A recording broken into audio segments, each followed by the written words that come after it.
Hello dear students, it's Tunamam here. Today we are going to deal with the PYQ sections, previous year question sections from the chapter coordination compounds, जो कि तुम्हारे class 12 के syllabus से है. ठीक है, 11 के सिलेबस के इनऑर्गेनिक पार्ट से periodic property and chemical bonding मैंने पहले करा दिया है. वो दो तुम लोग वीडियोस देख सकते हो या फिर देख चुके होंगे. तो ध्यान देना, इसके बाद मैंने कोऑर्डिनेशन कंपाउंड क्यों लिया, क्योंकि इससे काफी क्वेश्चंस पूछते हैं नीट में. 3-4 questions you may get from this chapter. तो इसीलिए एग्जाम पॉइंट ऑफ व्यू से, नीट पॉइंट ऑफ व्यू से ये चैप्टर काफी इंपॉर्टेंट है.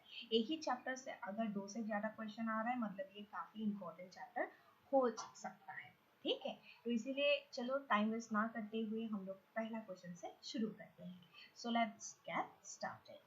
फर्स्ट क्वेश्चन मैंने जो लिया है नीट 2017, डोंट वरी 2021 तक मैंने कवर किया है, थोड़ा सा रैंडमली मैंने लिया है. सो पहला, लेकिन रैंडमली लिया है, कोई क्वेश्चन मैंने स्किप नहीं किया है. एटलीस्ट फ्रॉम 2016 2021 तक, लास्ट ईयर तक कोई भी क्वेश्चन तुम्हारा मिसिंग नहीं मिलेगा. All the questions I have discussed, not only the solutions I am discussing the whole concept behind this. Okay, पूरा टॉपिक. जैसे कि अगर वर्नर्स थ्योरी का एक क्वेश्चन आया, पूरा वर्नर्स थ्योरी में बता दूंगी. अगर इफेक्टिव एटॉमिक नंबर का क्वेश्चन आया तो वो थ्योरी में बता दूंगी. ठीक है, जस्ट क्वेश्चन सॉल्व करा दूंगी तो ये आएगा, तभी तो टिक करोगे, नहीं तो क्या करोगे. तो इसीलिए सिर्फ टॉपिक का एबीसीडी बताना मेरा जो मेन मोटिव नहीं है. ओके, जो भी देखोगे, जितने स्टूडेंट भी इसको देख रहे हो, तो उस चीज को ध्यान देना. जैसे जैसे तुम चाहे 10 क्वेश्चन करो या 20 क्वेश्चन, उसी 20 क्वेश्चन को यूज करते हुए मैं पूरा कंप्लीट कोऑर्डिनेशन कंपाउंड तुम्हें ये 1-1.5 घंटे के वीडियो में सिखा दूंगी. चलो पहला question, the correct order of the stoichiometries of AgCl formed, okay, when AgNO3 in excess is treated with the complexes COCl3.6 NH3, then COCl3.5 NH3, COCl3.4 NH3 respectively is.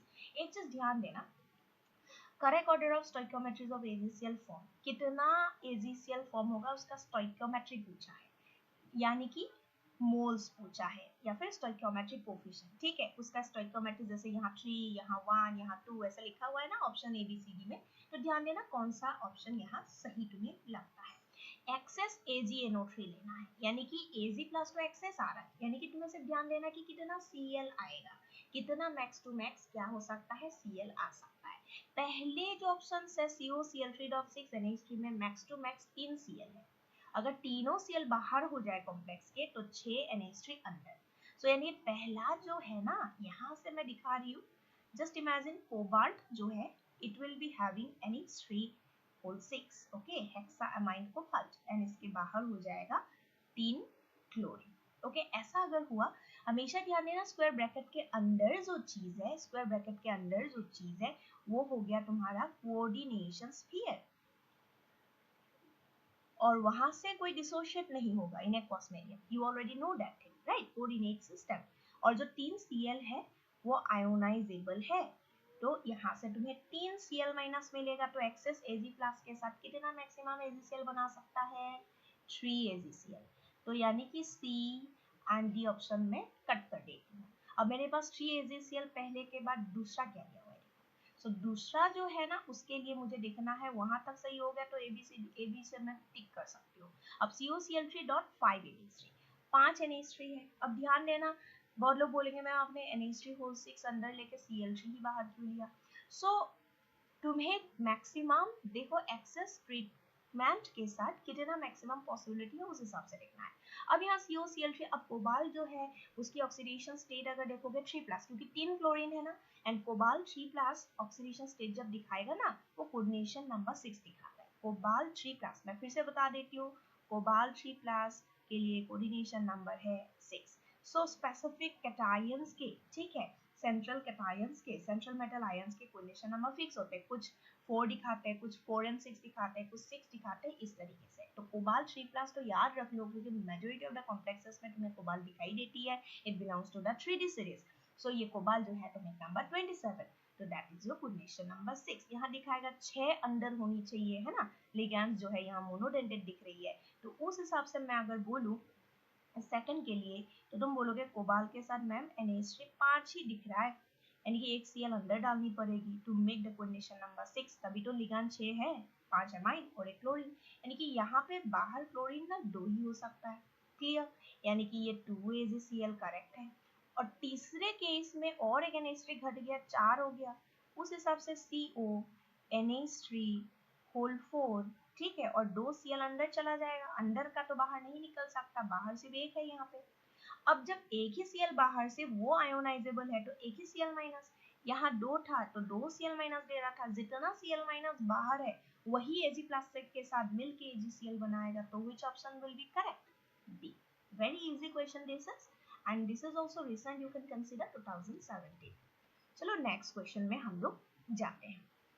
अब नेक्स्ट क्वेश्चन में जाने से पहले एक चीज यहीं पे मैं सिखा देती हूँ। वार्नर्स थ्योरी तुम लोग जब स्टार्ट करोगे, है ना, वार्नर्स थ्योरी में ज्यादा कुछ खास है नहीं। Werner's theory, Werner is considered to be the father of coordination chemistry. Mainly यहाँ जो प्राइमरी वैलेंसी की कॉन्सेप्ट है, सेकेंडरी वैलेंसी की कॉन्सेप्ट है। Primary valency actually represents the oxidation state, है ना, ऑक्सीडेशन स्टेट। किसका oxidation state? Oxidation state of the central metal atom or cation. So oxidation state of central metal atom और ion, ठीक है, और oxidation state निकालना तो जानते ही होंगे, ठीक है ना। अब दूसरा हो गया secondary valency. So secondary valency is your coordination number, okay.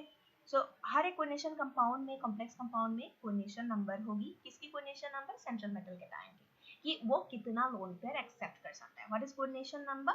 Number of lone pair central metal cation can accept, okay, so number of lone pair central metal cation can accept। थोड़ा सा मैं नीचे कर देती हूँ ताकि दिखाई दे अच्छे से। ये चीज नीचे जो मैं लिख रही हूँ इसको एक बार देखो क्या लिखा गया है, ठीक है। तो चलो आगे बढ़ते हैं। इसमें प्राइमरी वैलेंसी क्या है? Oxidation state. सेकेंडरी वैलेंसी क्या है? Coordination number. और यहाँ कोबाल्ट 3+ की कोऑर्डिनेशन नंबर 6 था, इसीलिए मैंने सभी में 6 लिगेंड्स को अंदर डाला है। क्लियर? एंड ऑक्सीडेशन स्टेट कैसे निकालोगे? सो बाय यूजिंग एस मेथड, जैसे रिडॉक्स क्वेश्चंस में ऑक्सीडेशन रिडक्शन के लिए तुम लोग ऑक्सीडेशन स्टेट्स निकालते थे, ऐसे ही करना है, सिंपल, ओके। एक बार चलो दिखा देती हूँ थोड़ा सा, ओके। नाउ ऑक्सीडेशन स्टेट कैसे निकाला जाए, ठीक है।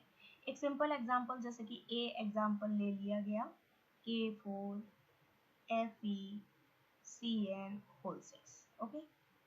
अब ध्यान देना यहाँ पे हम लोग कैसे निकालेंगे ऑक्सीडेशन स्टेट।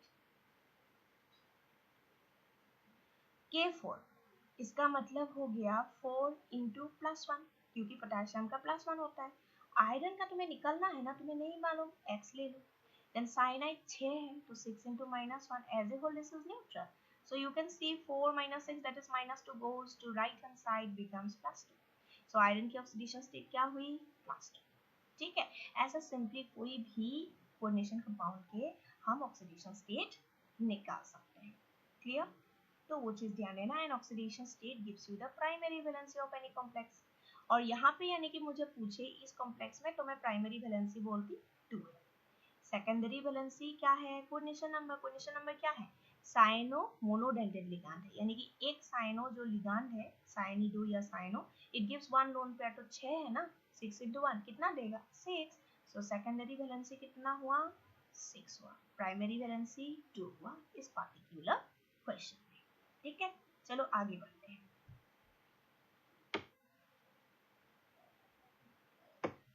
इथिलीन डायमाइड, ये तो very very recent question, NEET 2021। Ethylene diamide tetra acetate EDTA I is, इसमें देखो क्या दिया हुआ है, पहला ट्राइडेंटेड।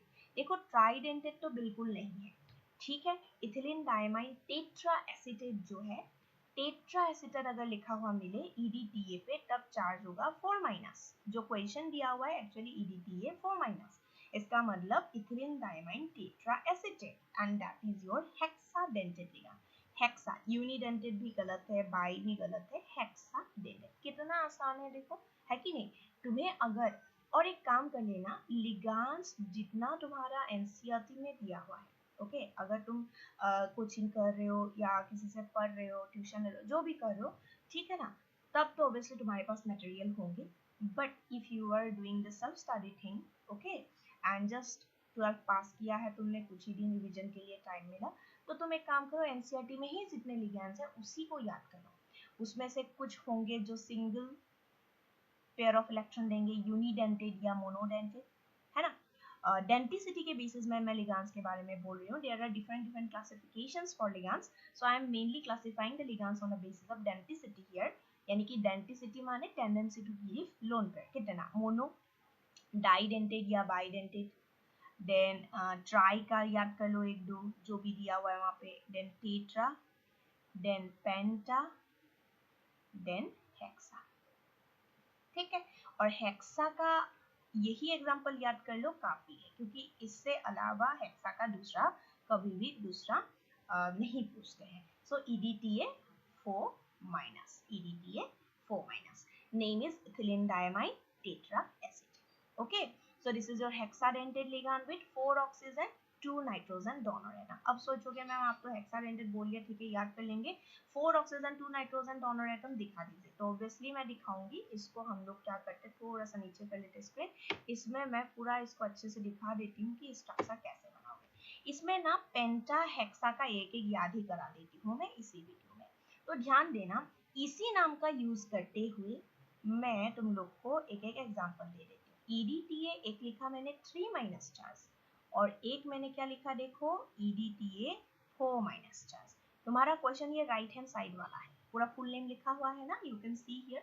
तो दोनों का मैं नाम लिख के दिखाती हूँ, ध्यान देते रहना। हाँ, पहले का 3 माइनस जब भी दिखे चार्ज, इसका मतलब this is your ethylene diamine tri acetato, and EDTA 4 minus is ethylene diamine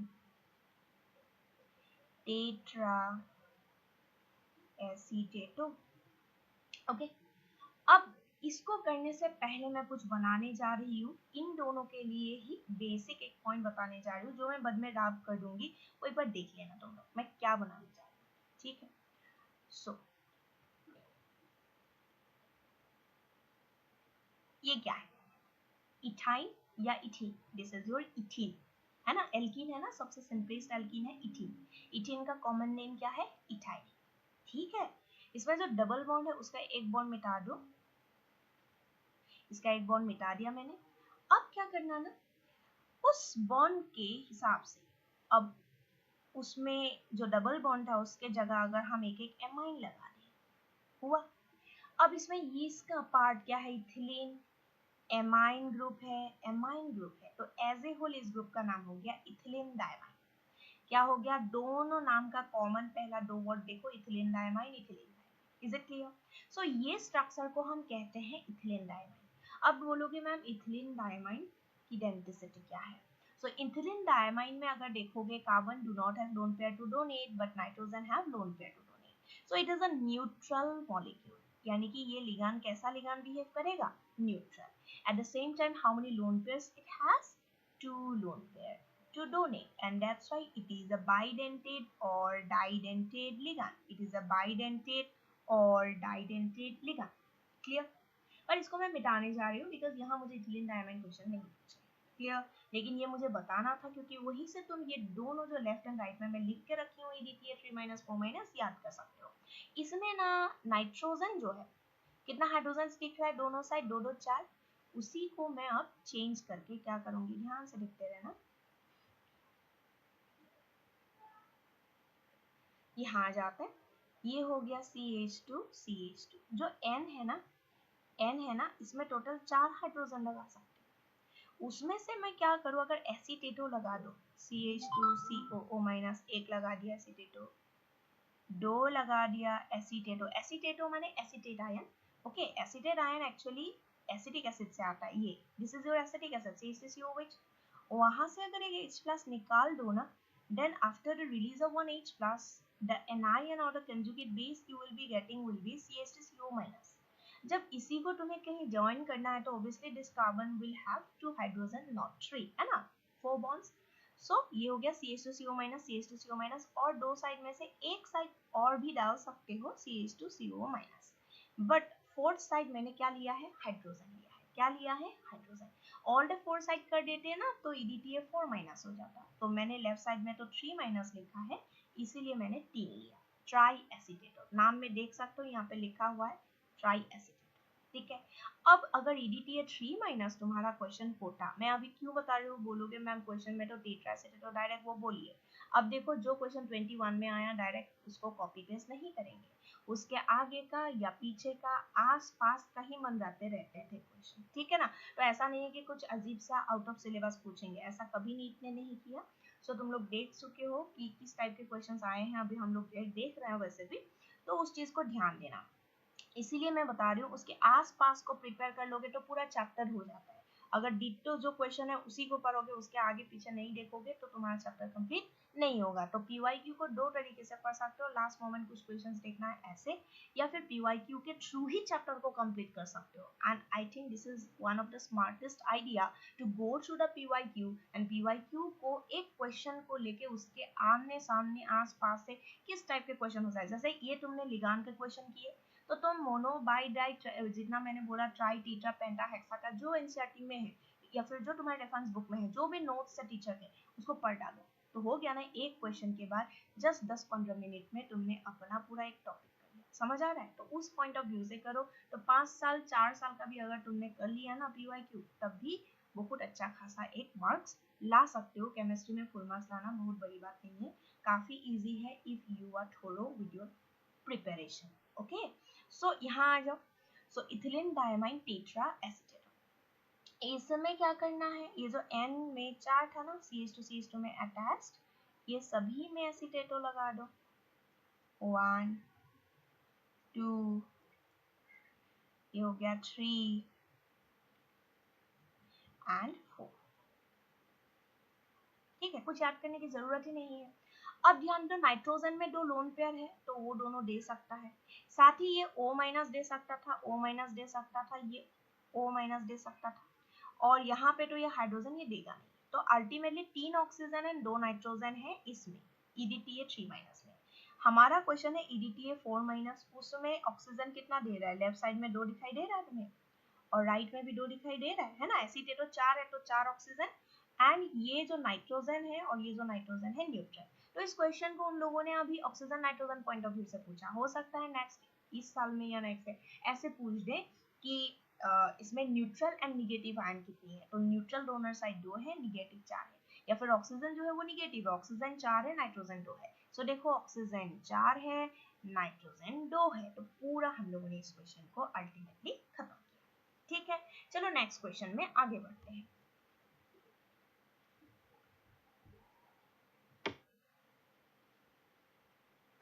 The type of isomerism shown by the complex, in 2018 की क्वेश्चन है, type of isomerism shown by the complex.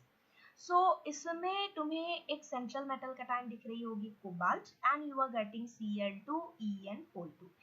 En is the short form for ethylene diamine, which is a didentate ligand, neutral ligand. You can also say it is ethane 1,2-diamine as per IUPAC nomenclature. So ये जो format है उसको बना लो, ये है central metal cation M, और ये A B कर लेते हैं। स्मॉल ए बी से मैंने लिगान डिनोट किया है, स्मॉल ए बी से मैंने मोनोडेंटेड लिगान, ठीक है ना, डिनोट किया है। और Cl कितना है, 2, सेम सेम 2 है तो A2 कर दो। और जो B है, अच्छा तो इथिलीन डायमाइन के लिए हम एक काम कर लेते हैं, वो तुम्हारा डाइडेंटेड लिगान है, तो एक काम कर लेते हैं, इसको ए कर लेते हैं। Ethylene diamine is a symmetrical ligand, है ना, कैसा था, NH2 CH2 CH2 NH2, यानी कि बीच से कट करो left side, so it is a symmetrical didentate ligand. Cl is monodentate but this is didentate, तो इसको मैं ए कर देती हूँ और वो होल 2 है। ध्यान देना ए फॉर्मेट जो है दैट इज फॉर डाइडेंटेड लिगान, और जो स्मॉल ए है वो फॉर मोनोडेंटेड मैंने लिखा है। तो इसमें कौन सी आइसोमेरिज्म, देखो कोऑर्डिनेशन आइसोमेरिज्म कब होगी, so coordination isomerism, ionization isomerism, linkage isomerism are the types of structural isomerism. इसका टाइप है स्ट्रक्चरल आइसोमेरिज्म का, इसका ज्योमेट्रिकल से कोई लेना देना नहीं। टोटल 7-8 टाइप्स, जितने भी टाइप्स है स्ट्रक्चरल आइसोमेरिज्म का, वो तुम लोग को एक बार पढ़ लेना है, इसी वीडियो से मैं बता रही हूँ, just hardly 5 minutes it will take, okay जैसे and again I am saying inorganic में अगर तुम्हारे पास कोई नोट्स नहीं है then you can even refer NCERT, direct NCERT से ही क्वेश्चन आते हैं, ठीक है ना। इनऑर्गेनिक पोर्शन में NCERT helps you a lot. So coordination and isomerism होने के लिए यहाँ कोऑर्डिनेशन तो एक ही जो बना हुआ है, इसमें अलग अलग कॉम्प्लेक्स कैटायन एनायन है ही नहीं। आयोनाइजेशन आइसोमेरिज्म के लिए आयनिक होने के लिए बाहर में कुछ तो होना चाहिए, पूरे कॉम्प्लेक्स के अंदर है तो आयोनाइजेशन की पॉसिबिलिटी नहीं, ठीक है। लिंकेज के लिए भी ऐसी पॉसिबिलिटी नहीं, तो ऑब्वियसली ये डायरेक्ट तुम बता सकते हो ज्योमेट्रिकल। अब ज्योमेट्रिकल होने के लिए क्या होना जरूरी है, ऑब्वियसली सिस एंड ट्रांस, है ना। सिस कब होता है, जब वो एडजेसेंट होती है, ठीक है। ट्रांस का मतलब एग्जैक्टली 180 डिग्री में होना, एंटी होना, तब ट्रांस बोलते हैं हम लोग, एंड सिस माने एडजेसेंट। सो इस स्ट्रक्चर का Na2Aa होल 2 का, क्योंकि जरूरी नहीं यही क्वेश्चन आ जाए, हो सकता है कोबाल्ट के जगह आयरन कर दे या प्लैटिनम कर दे, वो थोड़ा बहुत इधर उधर चेंज कर सकते हैं, कॉन्सेप्ट इज सेम। सो ये M हो गया। तो ध्यान देना, एक काम कर सकते हो, जो इथिलीन डायमाइन है, ठीक है, सेंट्रल मेटल कैटायन, चलो मैं कोबाल्ट के फॉर्म में लिख देती हूँ, ये सेंट्रल में कोबाल्ट बना लेना। सो यहाँ पे एक काम कर सकते हो, सिस बनाना है ना, तब एक काम करो, इथिलीन डायमाइन ऐसे जोड़ दो, ये एक इथिलीन डायमाइन है, मैंने सिर्फ N लिखा है, ठीक है, NN करके लिख सकती हो रुको, क्योंकि nitrogen is the donating side, तो जस्ट NN करके लिख दो। ये N ने डोनेट किया, बीच में तो C होगा, है ना, ये तुम्हारा NN करके डोनेट किया, तो यहाँ एक क्लोरीन, यहाँ एक क्लोरीन, तो ये दोनों ना एडजेसेंट है, यानी कि तुमने ये सिस फॉर्म बनाया। उसके राइट साइड में मैं बना देती हूँ ट्रांसफॉर्म, माने NT, यानी कि Cl और दूसरा Cl, it has to be at 180 degree, और फिर यहाँ N, यहाँ N, ठीक है। ये NN से मैंने पूरा CH2 NH2 NH2 को रिप्रेजेंट किया है शॉर्ट फॉर्म में, और ये हो गया तुम्हारा ट्रांस। सिस ट्रांस जब भी पॉसिबल है, that will obviously give you geometrical isomers. Clear. तो मैं फिर से बता रही हूँ, जो सिंपल कोऑर्डिनेशन, आयनाइजेशन, लिंकेज ऐसे करके, पॉलीमराइजेशन आइसोमरिज्म ऐसे करके जितने सारे हैं, ठीक है, जरा तो hydration isomerism related to hydrated means water crystallization H2O, इस टाइप के करके जो है उसको जल्दी से तुम लोग 5 मिनट एनसीईआरटी से निकाल के देख लेना। जैसे ये वीडियो देख रहे हो, अपना इस चैप्टर का एनसीईआरटी साथ में रखो, और जो मैं बताते जा रही हूँ उसी दौरान इसको पॉज करते उसको पढ़ो, फिर वीडियो को आगे बढ़ो, फिर मैंने बोला ये देख लो, फिर 5 मिनट उसको देखो, फिर पॉज करके आगे बढ़ो, तो 1 घंटे का वीडियो में चाहे तुम्हें 1.5-2 घंटा लग जाए, बट एक चैप्टर कंप्लीट हो जाएगा। And out of all the 30 chapter, अगर एक चैप्टर तुम्हारा 1-1.5 घंटे में, 2 घंटे में पूरा अच्छे से हो गया, तो काफी अच्छा इसका असर होगा। Next, what is the correct electronic configuration of the central atom in K4FeCN6 based on the CFT, crystal field theory? ठीक है, तो crystal field theory actually based on what, see, दो थियरी मेनली तुम लोग पढ़ोगे, है ना, एसपाईओ सिलेबस। एमओटी जो है केमिकल बॉन्डिंग में हम पढ़ते हैं, यहाँ पे एमओटी के बारे में डिटेल्स में इस चैप्टर में नहीं है, मेनली यहाँ VBT यूज करके एनसीएफटी यूज करके ही क्वेश्चन सॉल्व किया जा रहा है in your coordination compound chapter. So हम लोग उसी प्रकार से यहाँ पढ़ेंगे। So they are telling you to solve the question as per CFT। अब क्रिस्टल फिल थियरी जो है ना, it is based on ionic bonding, okay, and जो VBT है ना, it is based on covalent bonding. तो बेसिक डिफरेंस तो वहीं से शुरू होती है, क्रिस्टल फिल थ्योरी। अब एक चीज ध्यान देना, यहाँ पे ना क्रिस्टल फिल थ्योरी में जो सेंट्रल मेटल कैटायन है ना कोऑर्डिनेशन के, उसको हम एक पॉइंट पॉजिटिव चार्ज जैसे इमेजिन करते हैं, और जो इनकमिंग लिगैंड्स है ना, जो पास आ रहा है सेंट्रल मेटल कैटायन के to form the coordination system, उसको हम एक पॉइंट नेगेटिव चार्ज या डाइपोल जैसे मानते हैं। अगर negative ligand, then it is considered as a negative point charge, और अगर कोई न्यूट्रल मॉलिक्यूल लाइक एमोनिया वगैरह पास आ रहा है by giving its lone pair to form coordinate system, then उसको हम डाइपोल जैसे मान लेंगे। क्लियर। अब उसमें एक इलेक्ट्रोस्टैटिक फोर्स ऑफ अट्रैक्शन होगी, और that is the basis for CFT, ठीक है। अब यहाँ पे पूछा क्या जा रहा है, वो डायरेक्ट हम लोग वहीं पे आते हैं। तो CFT में तुम लोग को कैसे पढ़ना है, सो CFT टॉपिक जब पढ़ोगे, बेसिक तो मैंने बता दिया क्या चीज है, मेन चीजें ये है कि ऑक्टाहेड्रल कॉम्प्लेक्स के लिए पढ़ लेना है, पहला ऑक्टाहेड्रल से शुरू करना, ठीक है। और ऑक्टाहेड्रल जैसे ही करोगे बाकी दोनों बहुत आसान हो जाएगा, क्योंकि octahedral geometry you know, square planar में ऊपर नीचे एक्सियल लगा दो, ऑक्टाहेड्रल है। जैसे ही तुम ऊपर नीचे एक्सियल दो +z एक्सिस के अबाउट जो लिगान से हटा दोगे, you will get the square planar. you will get the square planar geometry, है ना। और इसके अलावा ऑक्टाहेड्रल में आइदर sp3d2 या d2 sp3 होता है ज्योमेट्री, है ना। ऑक्टाहेड्रल में sp3d2 और d2 sp3 होती है। अगर sp3d2 हुआ d sp3 के बाद आया तो वो आउटर ऑर्बिटल कॉम्प्लेक्स कहलाता है। और अगर d2 sp3 यानी कि इनर d यूज हुआ तब इनर ऑर्बिटल कॉम्प्लेक्स।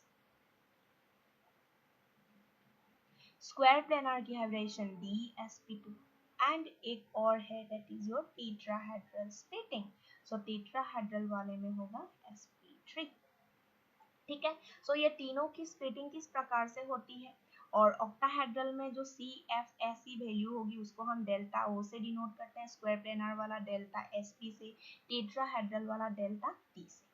तो इन तीनों की क्या रिलेशन है सब मैं बताने जा रही हूँ। पहले हमें सिर्फ इलेक्ट्रॉनिक कॉन्फ़िगरेशन पूछा है, ये क्वेश्चन भी वेरी रिसेंट है नीट 2019, तो मैं फोकस करूंगी इलेक्ट्रॉनिक कॉन्फ़िगरेशन लिखाने में, ठीक है।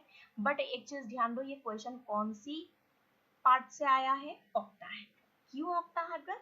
Octahedral leads to 6 coordination number, देख सकते हो साइनो लिगांड है यहाँ पे और कितना है 6 है। So we will focus on octahedral crystal field splitting now.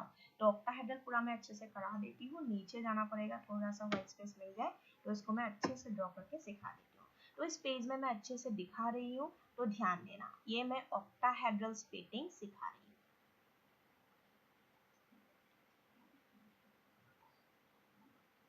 Okay, so octahedral splitting. Octahedral geometry बनने के लिए लिगेंड्स आएगा कैसे, पहले राइट हैंड साइड देखना जहां मैं स्क्रीन पे लिख रही हूँ।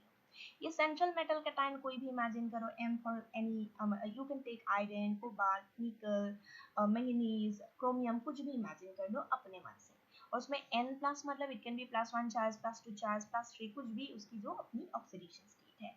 और उसकी वजह से कुछ वैकेंट उसके पास d ऑर्बिटल होंगे, कुछ d ऑर्बिटल होंगे जिसमें इलेक्ट्रॉन फिल भी होंगे। जैसा भी हो उसके कुछ d ऑर्बिटल्स है जो कि डबल डम्बलिंग शेप होती है, और d ऑर्बिटल टोटल ओरिएंटेशन होता है 5, और वो 5d ऑर्बिटल में से होगा 2 axial and 3 non axial. Axial माने जो d ऑर्बिटल एक्सिस के अलोंग लाई कर रहा है, और नॉन एक्सियल माने जो एग्जैक्टली एक्सिस के ऊपर नहीं है, एक्सिस के बीच में कहीं ना कहीं हो सकता है, not on the axis, they are non axial. अब ध्यान देना, वो भी मैं दिखाऊंगी, पहले इस चीज को फोकस करो। सो इसमें इमेजिन करो कुछ d ऑर्बिटल्स होंगे, है ना, d ऑर्बिटल्स होंगे। और लिगेंड्स कैसे आएंगे, अगर ऑक्टाहेड्रल है तो उसमें लिगेंड्स ऐसे आएंगे, अगर ये +x डायरेक्शन है, ये -x डायरेक्शन, इसके साथ म्यूचुअली परपेंडिकुलर बनाना, हाँ। इधर अगर +y डायरेक्शन देन ये हो गया -y डायरेक्शन। फिर अगर ये तुमने ले लिया +z देन इधर ले लेना -z डायरेक्शन फॉर ऑक्टाहेड्रल। अब यहाँ से यहाँ तक देख सकते हो ये स्क्वायर प्लेनर जैसा बिहेव कर रहा है ना, ये वाला, और ऊपर नीचे कर दोगे तो ये ऑक्टाहेड्रल बन जाएगा, क्लियर। तो ये सभी जो डायरेक्शंस मैंने दिखाया, हर डायरेक्शन से अभी मैं दिखाऊंगी कि आ रहा है लिगेंड्स। सो लिगेंड्स ऑक्टाहेड्रल में आता कैसे है, ये मैं पूरा सिर्फ क्वेश्चन के बेसिस पे नहीं कि वो क्वेश्चन ना आके इस CFT के ऑक्टाहेड्रल स्प्लिटिंग से कोई भी क्वेश्चन आए बन जाए, इस प्रकार से मैं इसका थियरी जो बेसिक कॉन्सेप्ट सिखा रही हूँ, तो ध्यान देना अच्छे से। सो ऐसे लिगेंड्स आ रहा है, ठीक है, +x - x, +y - y, +z - z, because octahedral you know all the bond जो angles है they are of 90 degree mutually perpendicular, this is the 3 dimension geometry। अब ध्यान देना इसमें क्या होगा, अब ये जो m का जो d ऑर्बिटल्स मैंने बोला था ना डबल डम्बल, तो उसमें से 5 d ऑर्बिटल में से क्या है ना, dxy, dyz, एंड जो dxz या zx है ये कुछ इस प्रकार की है। ये अगर xy है तो वो along the axis नहीं है, देखो कैसा है ना, इन बिटवीन है, इन बिटवीन है। अगर ये z एंड y है और ये अगर z एंड x है, ये सब इन बिटवीन है, नॉट ऑन द एक्सिस, तो इसीलिए इन तीनों को हम नॉन एक्सियल ऑर्बिटल्स कहते हैं। क्या कहेंगे, नॉन एक्सियल, एक्सिस के ऊपर नहीं है। और दो ऑर्बिटल में इधर दिखाती हूँ, चलो, ये dz² ऑर्बिटल, और एक मैं दिखाती हूँ, चलो, ये भी एक्सिस के ऊपर, देख रहे हो डायरेक्ट एक्सिस के ऊपर, xy में ये हो गया dx² - y²। तो ये दोनों जो मैंने बनाया ना, ये दोनों तुम्हारी एक्सियल डी ऑर्बिटल है और ये तीनों तुम्हारी नॉन एक्सियल था। तो तुम खुद सोचो जो एक्सियल डी ऑर्बिटल होगी ना मेटल की, तो वो उसी एक्सिस के डायरेक्शन में होगी जिधर से लिगांड आ रहा है। तो लिगांड को रास्ते में कौन मिलेगा? ऑब्वियसली मिलेगा एक्सियल वाला। यानी कि लिगांड जब धीरे धीरे इनफाइनाइट डिस्टेंस से धीरे धीरे मेटल के पास आएगा कोऑर्डिनेट सिस्टम बनाने, so ligand electron pair and d orbital electron density will get repel each other and because of that जो एक्सियल ऑर्बिटल है उस पे लिगांड का असर ज्यादा होगा और इसीलिए एक्सियल जो ऑर्बिटल उसकी एनर्जी लेवल बढ़ जाएगी बाय हायर रिपल्शन एंड ये जो तीन ऑर्बिटल है उसकी एनर्जी जो है वो लो रहेगी। ठीक है, एंड बिकॉज ऑफ दैट वैसे अगर लिगेंड्स अप्रोच नहीं करते, कोई बॉन्ड फॉर्मेशन नहीं होता, मेटल के ऑल 5 d ऑर्बिटल डीजेनरेट होते हैं। डीजेनरेट माने all will have the same energy level because all of these 5 orbital actually same subshell का हिस्सा है, that is the d subshell. Same subshell के ऑर्बिटल्स को हम डीजेनरेट कहते हैं because they have the equal amount of energy। so equal amount of energy में था, जैसे ही लिगेंड्स आया थोड़ा सा एवरेज एनर्जी बढ़ जाएगा और फाइनली वो स्प्लिट हो जाएगा into high energy low energy. Clear? अब चलो मान लो ये 5 ऑर्बिटल मैंने बनाया, ठीक है, ये 5 ऑर्बिटल जब वो मेटल एटम फॉर्म में था या आयन फॉर्म में था जहां बॉन्डिंग नहीं हो रहा था। सो यहाँ पे ऑल 5 d ऑर्बिटल हमने डीजेनरेट सिस्टम में बनाया, थोड़ा सा उसकी एनर्जी बढ़ गया, अभी वो डीजेनरेट सिस्टम में ही है बट थोड़ा सा एवरेज एनर्जी जो है देख सकते हो थोड़ा बढ़ गया। अब फिर क्या होगा? स्प्लिट होगा। अब देखो energy level up energy level down है ना, एवरेज ताकि आके इसी में मिले। ये वाला पॉइंट जो है ये ओरिजिन पॉइंट है, एवरेज पॉइंट है, ठीक है, इसको हम बोलते हैं बेरी सेंटर। अब ध्यान देना ऊपर कौन सा ऑर्बिटल लिखेंगे और नीचे कौन सा ऑर्बिटल। अब ध्यान दो ऊपर कौन जाएगा जिसकी एनर्जी हाई हो गई है यानी कि एक्सियल। एक्सियल में दो ऑर्बिटल आएंगे, कौन कौन आएंगे? dz² and dx² minus y²। ठीक है, सो इसमें आ जाएंगे dx² minus y² and dz²। And नीचे कौन आएंगे? So the bottom portion there the lesser energy levels यानी कि dxy, dyz and dzx। Clear? तो ये चीज है। नाउ व्हाट विल हैपन, अब तुम्हें इलेक्ट्रॉन फिल अप करनी है। तो मैंने बता दिया कौन सा लेवल अप है कौन सा लेवल डाउन में रहेगा सारी चीजें। अब ये जो है इसको हम बोलते हैं इजी ऑर्बिटल्स और नीचे का ये हो गया तुम्हारा जो non axials they are T2z orbital. Clear?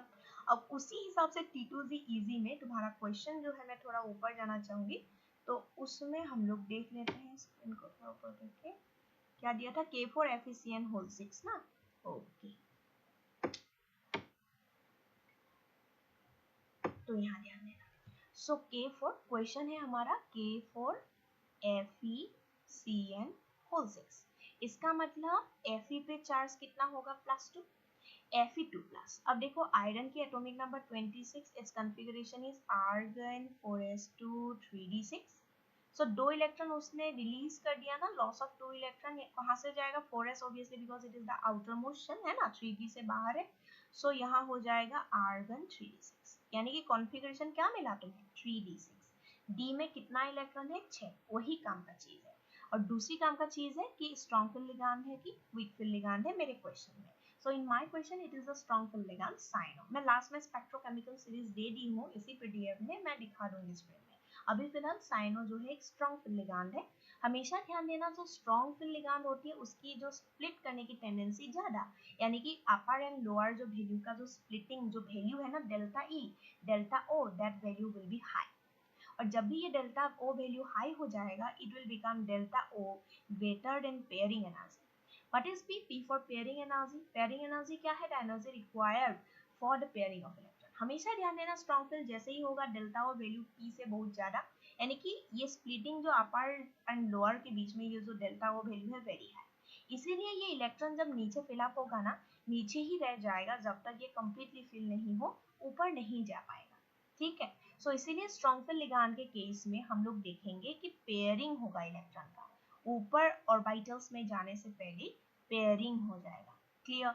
यानी कि चलो 6 इलेक्ट्रॉन फिल अप करते हैं, 1 2 3 के बाद ऐसे 4 5 होना चाहिए था, फिर 6 होना चाहिए था। ऐसा होता अगर ये साइनो ना होके कोई वीक फिल लिगांड होता। As cyano is a strong field ligand, ऊपर इलेक्ट्रॉन नहीं जाएगा, बिकॉज ऊपर जाना मतलब बहुत ज्यादा इलेक्ट्रॉन को एनर्जी एब्जॉर्ब करनी होगी, तो वो नीचे ही रहेगी। 1 2 3 के बाद 4 5 6, यानी कि स्ट्रॉन्ग फिल लिगांड होने के कारण T2Z में 6 इलेक्ट्रॉन है और EZ में अब तक 0 इलेक्ट्रॉन है। So it's answer will be T2Z6 EZ0। एक बार देख लो, T2Z6 EZ0।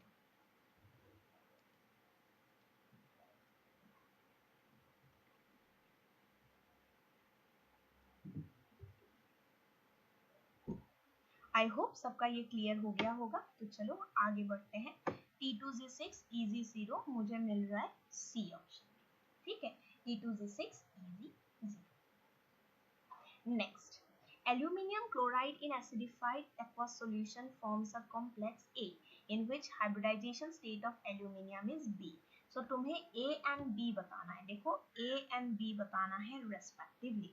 So you have to tell A and B respectively. तो चलो देख लेते हैं कि कैसे किया जाए। Now, इसमें तुम्हारा आंसर होगा ए। कैसे? एल्यूमिनियम जो है ये हेक्सा एक्वा बनाएगा, ठीक है, और जैसे ही वो बनाएगा एक्वा यानी कि H2O का नाम है, it is a neutral ligand, monodentate neutral ligand and it will be having oxidation state 0।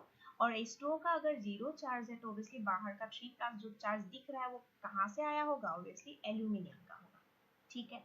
और उस हिसाब से अगर इसको सॉल्व हम करेंगे, 6 है ना, तो 6 होने से दो ही ऑप्शन है, either you will get sp3d2 या d2sp3, ठीक है। तो एल्यूमिनियम ट्राइवेलेंट है, aluminium belongs to boron family, that is your group number 13। And group number 13 में जस्ट इमेजिन करो इसमें डी फिलअप ही नहीं होता है ना, डी इसमें हम लोग लिखेंगे, तो ध्यान देना इसमें एल्यूमिनियम H2O6, तो इसमें हम लोग का आंसर हो जाएगा पहला, इसमें होगा sp3d2, ठीक है। sp3 के बाद तुम्हारी, क्योंकि 3 निकल गया ना इलेक्ट्रॉन, 3 जैसे ही निकल गया इसका 13 - 3 ये नियॉन कॉन्फ़िगरेशन बन गया, यानी कि इसकी जो 3s 3p एंड 3d, इसीलिए sp3d2 हुआ ना कि d2sp3, ठीक है। उस चीज को ध्यान देना, क्योंकि एल्यूमिनियम 3+ लीड्स टू 3s खाली 3p खाली, ओके, इसीलिए 3s 3p और एक s, 3s माने थर्ड ऑर्बिट का एक ऑर्बिटल, एंड उसके बाद p ले लिया 3, इसके बाद फिर d में जाना पड़ा जहाँ पे 3d खाली था और अल्टीमेटली sp3d2 हुआ, ठीक है। चलो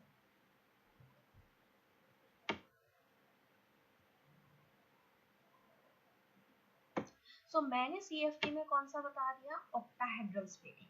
एग्जैक्टली इसका ऑपोजिट कर दोगे ना, you will get the tetrahedral splitting. दूसरा क्वेश्चन में मुझे मौका मिले तो मैं टेट्राहेड्रल एंड स्क्वायर प्लेनर बता दूंगी, ठीक है, अगर नहीं मिले तो लास्ट पेज में बता दूंगी। तो चलो अभी नेक्स्ट क्वेश्चन देखते हैं। Crystal field splitting stabilization energy for COCl6 4-। अब COCl6 मतलब सेम, कोऑर्डिनेशन नंबर वही 6 है एंड यहाँ पे चार्ज है 4-। क्लोरीन का -1 करके 6 क्लोरीन था, यानी कि कोबाल की ऑक्सीडेशन स्टेट है +2, कोबाल +2 है ये, और इसकी CFSE वैल्यू दिया हुआ है इतना। अब 6 लिगांड का मतलब है कोऑर्डिनेशन नंबर 6 मतलब ऑक्टाहेड्रल ज्योमेट्री, यानी कि डेल्टा ओ वैल्यू तुम्हें ये सेंटीमीटर इनवर्स मतलब ये 1, देखो सेंटीमीटर इज फॉर वेवलेंथ, यानी कि ये 1/λ 1/वेवलेंथ फॉर्म में ये आंसर दिया हुआ है। सो उस हिसाब से ध्यान देना, because we know energy is what Ac/λ। So तुम एनर्जी किलो कैलोरी फॉर्म में लिख सकते हो, जूल फॉर्म में लिख सकते हो, या फिर जस्ट 1/λ, ओके। Ac/λ का ये लैम्डा का यूनिट के हिसाब से भी हम उसको डिनोट कर सकते हैं। अब डेल्टा ओ कितना दिया हुआ है, जस्ट हमें तो न्यूमेरिकल लिखना है 18,000। CFSE फॉर COCl4, यहाँ कोऑर्डिनेशन नंबर हो गया 4, क्या हो गया? कोऑर्डिनेशन नंबर 4, ठीक है। अब कोऑर्डिनेशन नंबर 4 में एक चीज आ गया कि ये DsP2 होगा या sp3 होगा, उसी हिसाब से फिर तुम वैल्यू पुट करोगे, है ना। अगर DsP2 हुआ तब डेल्टा sp, और अगर sp3 हुआ तो डेल्टा t, तो वही तुम्हें निकालना है कि डेल्टा sp निकालना है या डेल्टा t निकालना है। But for it you need to know whether this complex is DsP2 or sp3। How to check whether this is DsP2 or sp3? For that you have to see that chlorine जो है that is a weak fill ligand, okay.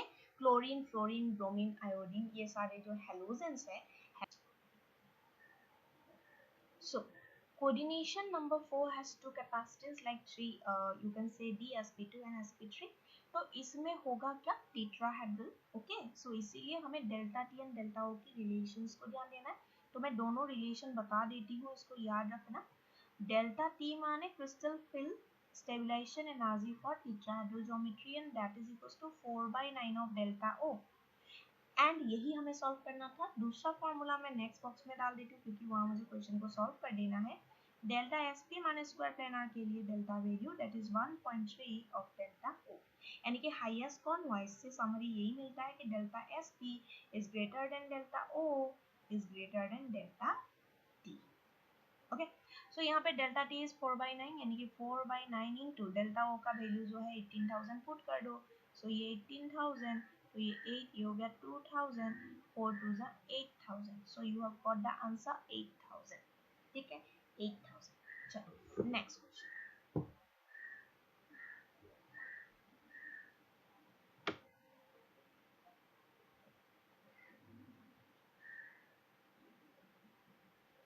The geometry magnetic behaviour of the complex निकल carbonate. ये बहुत important question है, ध्यान.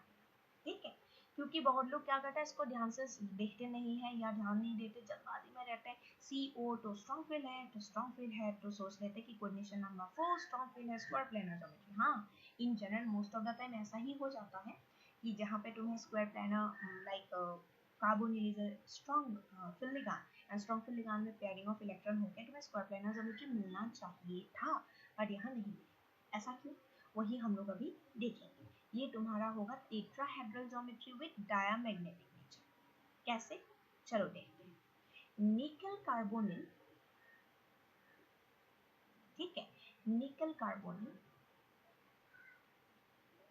ये जो है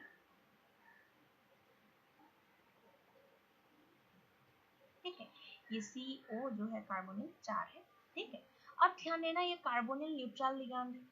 अब निकल का मतलब हो गया जीरो चार्ज यानी कि ये एटम जैसा बिहेव किया. अब निकल का 28 है एटॉमिक नंबर यानी कि आर्गन 4s2 3d8 और कोई इलेक्ट्रॉन बाहर नहीं जाए. यानी कि यूजिंग ग्रेविटी अगर मैं इसको सॉल्व कर लूं तो ये 3d हो गया. 3d के बाद नेक्स्ट हो गया 4s. आउटर वाइज अगर हम देखें देन हो गया 4. अब ध्यान देना इसमें हमने बना दिया. अब ध्यान देना 3d contain how many electron 8 1 2 3 4 5 6 7 8 and 4s में 2 इलेक्ट्रॉन. अब बोलोगे मैम यहाँ पे तो CO है स्ट्रॉन्ग फिल. हाँ हाँ बिल्कुल. तो वो क्या करेगा, पेयरिंग ऑफ इलेक्ट्रॉन करेगा है ना. क्या करेगा, पेयरिंग ऑफ इलेक्ट्रॉन करेगा. सो इसीलिए ये इलेक्ट्रॉन यहाँ आ जाएगा तो एक डी ऑर्बिटल खाली हुआ है ना. तो DsP2 होना चाहिए, नहीं तो ये 4s. समझ आ रहा है. तो यहाँ D एक खाली करके कर क्या लोगे, D एक खाली हुआ DP3. ऐसा तो कुछ हो नहीं सकता. तो ये इलेक्ट्रॉन्स यहाँ आ जाएंगे, ये इलेक्ट्रॉन जाएंगे. देखो मैं बोल्ड कर रही हूँ, ये इलेक्ट्रॉन जाएंगे इधर पेयरिंग. जो खाली ऑर्बिटल उसमें दोनों ये पेयर ऑफ इलेक्ट्रॉन 4s से चले जाएंगे ताकि फाइनली 4s खाली एंड 4p खाली. सो फाइनली एक s एंड 3p ऑर्बिटल मिलके जो बनाते हैं that is known as sp3 hybridization tetrahedral geometry. ठीक है इसीलिए तो इस चीज को ध्यान देना. This is nickel do not contain any charge. अगर निकल 2+ हो जाता ना जैसे निकल साइनेट के साथ होता ना तब DsP2 होता. बट ये निकल कार्बोनिल के साथ तो ये हुआ. और यहाँ पे अनपेयर्ड इलेक्ट्रॉन लेकिन कोई नहीं है इसलिए म्यू वैल्यू जो मैग्नेटिक मोमेंट है वो तुम्हारी 0 होगी बिकॉज म्यू का फॉर्मूला है √n इंटू n+2 bm माने बोर्स मैग्नेट. इसको भी साथ पे देख लेना. अगर एक अनपेयर्ड इलेक्ट्रॉन होता तो √1 इंटू 1+2 यानी कि √3bm हो जाता. बट एक भी अनपेयर्ड इलेक्ट्रॉन नहीं, n का वैल्यू 0 इसलिए म्यू का भी 0 होगा भी. चलो आगे.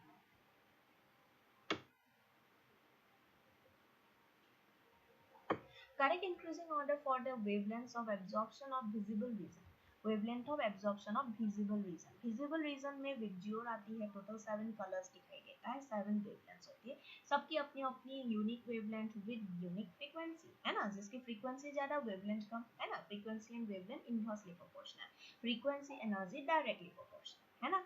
Because E equals to you can write h nu or you can write h u by lambda, where lambda wavelength. सो पूछा है कॉम्प्लेक्सेस कुछ कुछ दिया हुआ है, जो कि किसका कॉम्प्लेक्स है, कोबाल्ट शिफ्लस। ओके, कोबाल्ट शिफ्लस। सो कोबाल्ट शिफ्लस के साथ एक बार एक्वा है, एक बार इथिलीन डायमाइन है, एक बार एमाइन है। तो इन तीनों से तुम खुद देखो, जो स्ट्रॉन्ग फिल होगा ना वो ज्यादा स्प्लिट करेगा, ज्यादा स्प्लिट यानी कि मोर एब्जॉर्प्शन ऑफ विजिबल रीजन, है ना, मोर एब्जॉर्प्शन। सो ज्यादा स्प्लिट माने डेल्टा ओ वैल्यू हाई, समझ आ रहा है। और वो कौन करेगा, जितना स्ट्रॉन्ग फिल लिगांड होगा ना, जितना स्ट्रॉन्ग फिल लिगांड होगा उतना ही उसका डेल्टा ओ ज्यादा होगा, और उतना ही ये जो एब्जॉर्प्शन है ना, एब्जॉर्प्शन है ना, वो एब्जॉर्प्शन की एनर्जी जो है ना ज्यादा होगा, और एनर्जी ज्यादा होने से उसकी वेवलेंथ क्या होगी, कम होगी, उसकी वेवलेंथ क्या होगी, कम होगी। यानी कि देखो इथिलीन डायमाइन जो है चिलेट भी बना सकता है, कॉम्प्लेक्स को बहुत स्ट्रॉन्ग बना सकता है, और इथिलीन डायमाइन NH3H2 में से इथिलीन जो है उसकी डोनेटिंग टेंडेंसी सबसे ज्यादा है, फिर NH3 की है, देन H2 की है। तो donating tendency wise energy order ये था इसका, है ना, एनर्जी ऑर्डर, एनर्जी सबसे हाई, और जहां एनर्जी हाई उसी में तो लैम्डा कम, and they are asking you वही चीज क्या पूछा है, इंक्रीजिंग ऑर्डर, तो देख सकते हो लोअर टू हायर, तो ये हो गया आंसर डी, बिकॉज कम से ज्यादा में जा रहा है, इथिलीन डायमाइन के केस में एनर्जी हाईएस्ट तो वेवलेंथ लोएस्ट।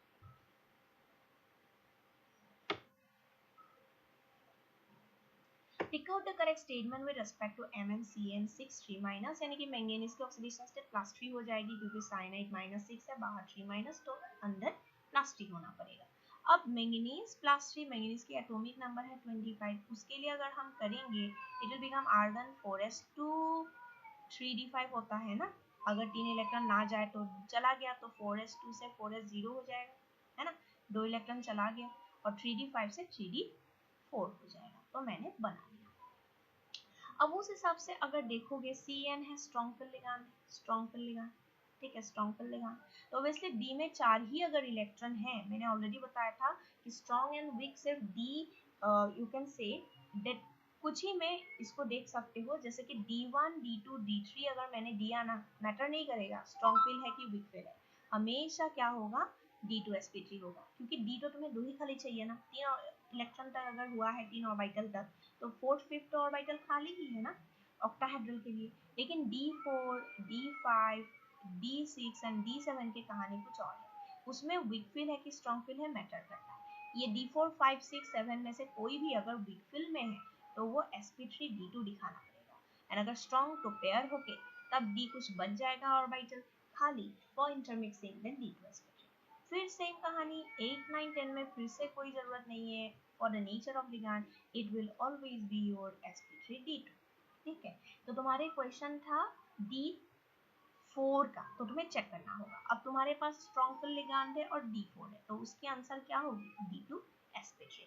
तो यहाँ पे sp3d2 कट कर दो, sp3d2 कट कर दो, dsp2 कट कर दो, your option will be D, ठीक है। सेम ये पहला ऐसे क्वेश्चन हम किए थे, तो देख रहे हो कि अगर 5 साल भी करोगे तो तुम्हें रिपीटेड थिंग्स स्टार्ट हो जाएगी। हाँ, एग्जैक्ट क्वेश्चन दे तो कभी ही पूछते हैं, 10 साल में कभी रिपीट होता है, एग्जैक्ट क्वेश्चन रिपीट नहीं होती, बट थिंग्स और the concept repeat, same concept से ही क्वेश्चन आते हैं, जस्ट थोड़ा इधर उधर, मैंगनीज था इस बार कोबाल लगा दिया, इस बार आयरन लगा दिया, कॉम्प्लेक्सेस में ऐसा। Jahn Teller effect is not observed in high spin complexes of, high spin complex से वो लोग इनडायरेक्टली तुम्हें हिंट दे दिए कि वीक फिल लिगांड होगी, क्योंकि वीक फिल लिगांड ना इलेक्ट्रॉन पेयर नहीं करता, जब इलेक्ट्रॉन पेयर नहीं होगा तभी तो नंबर ऑफ अनपेयर इलेक्ट्रॉन ज्यादा होगा, and when the number of unpaired electron will be high, obviously spin of the electron will be high, because paired electron की spin तो zero हो जाती है by cancelling each other, clear। so high spin माने weak fill ligand उसमें present। सो ऐसे condition में अब ध्यान देना, जॉन टेलर इफेक्ट है क्या, ये जो इफेक्ट है ना ये एक डिस्टॉर्शन की इफेक्ट है ऑक्टाहेड्रल कॉम्प्लेक्सेस में, जो ऑक्टाहेड्रल कॉम्प्लेक्सेस होती है, ठीक है। हम लोग जैसे डी ऑर्बिटल 5 पढ़े थे कि 3 एक्सियल है ना, like easy orbitals and like easy orbital में तुम्हारी एक्सियल 2 था एंड नॉन एक्सियल p2z 3 था, ठीक है। ध्यान देना, फिर से बता रही हूँ, easy orbitals यानी कि 2 था, dx square minus y square and dz square यानी कि the axials, and p2z यानी कि 3 जो है नॉन एक्सियल्स था, उस चीज को ध्यान देना। तो इसमें क्या होता है, जो नॉन एक्सियल है उसमें ज्यादा डिस्टॉर्शन इफेक्ट होती नहीं, मेनली इजी के लिए हम देखते हैं। अब इजी में देखो कुछ हो सकता है सिमेट्रिकली फिल्ड और कुछ हो सकता है अनसिमेट्रिकली फिल्ड, क्या बोला, कुछ सिमेट्रिकली फिल्ड हो सकती है फुल कुछ अनसिमेट्रिकली फिल्ड हो सकती है, जो अनसिमेट्रिकली फिल्ड होगी। सिमेट्रिकली फिल्ड होने से लिगांड पे असर सबका सेम पड़ेगा। अगर इलेक्ट्रॉन, जैसे कि देखो मैंने बोला ये T2Z है ना, ये इजी, मैंने बोला ये इजी इलेक्ट्रॉन्स देख रहे हो, ये सिमेट्रिकल कंडीशन है। ऐसे कंडीशन में ठीक है, जैसे कि पहले मैंने यहाँ 3 T2Z में देने के बाद 2 5D5 है, 5D5 है, तो ये एक सिमेट्रिकल कंडीशन, और सिमेट्रिकल कंडीशन में लिगांड्स पे ये पांचों ऑर्बिटल की असर सेम पड़ेगी। ऐसे कंडीशन में डिस्टॉर्शन नहीं होगी, एकदम परफेक्ट ऑक्टाहेड्रन बनेगी। जैसे ही अनसिमेट्रिकल इजी ऑर्बिटल होंगे, फिर से बता रहा हूँ, दो वर्ड बस याद रखना, काम खत्म। अनसिमेट्रिकल इजी ऑर्बिटल की डी ऑर्बिटल में असर, ध्यान देना, अनसिमेट्रिकल इजी ऑर्बिटल्स की लिगैंड्स पे असर अनयूनिफॉर्म होगी, क्योंकि सिमेट्रिकल नहीं है, तो कोई अगर ज्यादा दिखा रहा है कोई कम, इसीलिए ऑक्टाहेड्रन एग्जैक्ट परफेक्ट नहीं बनेगी, थोड़ा मोड़ा डिस्टॉर्टेड बनेगी, which is known as Jahn Teller effect. यानी कि तुम्हें अनसिमेट्रिकल इजी ढूंढना है। अगर अनसिमेट्रिकली फिल्ड हो रहा है ना इजी, यानी कि जॉन-टेलर इफेक्ट है। और हमें पूछा है नॉट ऑब्जर्व, कहाँ नॉट ऑब्जर्व होगा, तो वो D8 होगा। मैं दिखा देती हूँ। D8 हाई स्पिन का मतलब क्या है, वीक फील्ड लिगांड। अब तुम्हें पता है ऑक्टाहेड्रल में नीचे T2Z है, ऊपर इजी है, तो 1 2 3, थोड़ा सा मैं इसको ऊपर कर देती हूँ, इसमें स्क्रीन रिकॉर्ड है ना, तो कहाँ तक आएगा मुझे नहीं पता, तो थोड़ा ऊपर कर दिया मैंने। अब ध्यान देना, 1 2 3 क्विक फिल के कारण पेयरिंग नहीं होगा तो ऊपर भी जाएगा, 1 2 3 4 5 हो गया, 7 8, ध्यान देना, 1 2 3 4 5 6 7 8 हो गया। तो इसका मतलब क्या है, ये पूरा पेयर्ड है, देखो समझ आ रहा है, नीचे और ऊपर एक एक है, इसमें सिमेट्री दिखाई दे रही है हमें, है ना। इजी ऑर्बिटल देखो सिमेट्रिकल है इसमें, और सिमेट्रिकल होने से जॉन-टेलर इफेक्ट नहीं होता। अनसिमेट्रिकल इजी ऑर्बिटल्स के केस में जॉन-टेलर इफेक्ट होता है। क्लियर, ध्यान देना, जॉन-टेलर इफेक्ट कहाँ होगा, अनसिमेट्रिकल इजी ऑर्बिटल, ठीक है। चलो next, the hybridization involve in complex disc. अब इस कॉम्प्लेक्स में निकल है, निकल की चार्ज +2 हो जाएगी, मैंने ऑलरेडी बताया था, अगर निकल +2 है और उसमें स्ट्रॉन्ग फिल लिगांड है, स्ट्रॉन्ग फिल लिगांड पेयरिंग करके क्या बनाएगा, इसमें 4 है ना कोऑर्डिनेशन नंबर, तो 4 coordination number leads to tetrahedral और DsP2 यानी कि स्क्वायर प्लेनर, इसमें आंसर DsP2 होगा, sp3 नहीं होगा, सो DsP2। चलो, क्यों ऐसा, क्योंकि निकल 2+ का मतलब क्या हो जाता है, निकल 2+ का मतलब हो जाता है लॉस ऑफ 2 इलेक्ट्रॉन, यानी कि आर्गन 4s2 3d8 में से सिर्फ 3d8 होगा इस बार, ठीक है। अब जब 3d8 होगा, डी में 5 बना लो, 1 2 3 4 5 6 7 8, तो एक इलेक्ट्रॉन यहाँ आके पेयरिंग हो जाता है। इसके बाद 4s तो खाली था, 4p खाली था, तो यहाँ पे होगा कि एक इलेक्ट्रॉन चला गया ना, तो एक खाली हो ही जाता है ऑर्बिटल, तो एक खाली ऑर्बिटल होने से आसानी से DsP2 को बना सकते हैं। निकल कार्बोनिल में नहीं बना पा रहा था, क्योंकि उसमें निकल +2 के बजाय निकल 0 ऑक्सीडेशन स्टेट में था। Among the following complex, the one which shows 0 crystal fill split stabilization energy। अब इससे ना हम एक चीज सीख लेंगे कि CFSE कैसे। अब देखो ये सारे के सारे कोऑर्डिनेशन कंपाउंड 6 के हैं, मतलब कोऑर्डिनेशन नंबर 6 के हैं। all of these compounds have octahedral geometry। अब ऑक्टाहेड्रल में डेल्टा ओ की कॉन्सेप्ट आएगी, और उसमें हमने बताया था ऊपर 2 एंड नीचे 3, नीचे वाली T2Z, ऊपर वाली EZ, है ना, और ये पूरा जो गैप है दैट इज डेल्टा ओ, और मैंने बोला था ये एवरेज से जाता है, जो कि हम बेरी सेंटर से बोलते हैं। अब अगर हम देखें एवरेज के ऊपर, that is your positive part, नीचे निगेटिव पार्ट, ऊपर 2 ऑर्बिटल है ना, 2 ऑर्बिटल के लिए हम लिखेंगे 3/5, टोटल ऊपर 2 नीचे 3, कितना हुआ 5 हुआ। जहां 5 ऑर्बिटल है तो आउट ऑफ 5 ऊपर 2 है इसलिए 3/5, नीचे 3 है इसलिए 2/5, ध्यान देना, ऊपर में 2 ऑर्बिटल है इसलिए नीचे 2/5 लिखना, और नीचे 3 है ऊपर 2/5 लिखना, ऐसा क्यों, तभी तो एवरेज निकलेगी 0, ठीक है। अब 3/5 वैल्यूज को तुम +0.6 भी लिख सकते हो, एंड 2/5 का मतलब -0.4 भी लिख सकते हो, क्योंकि नीचे माइनस होता है ऊपर प्लस होता है, ठीक है। यानी कि हर एक ऊपर की इलेक्ट्रॉन, हर एक इजी इलेक्ट्रॉन की कंडीशन +0.6 है, एंड हर एक T2Z इलेक्ट्रॉन की कंट्रीब्यूशन -0.4 है।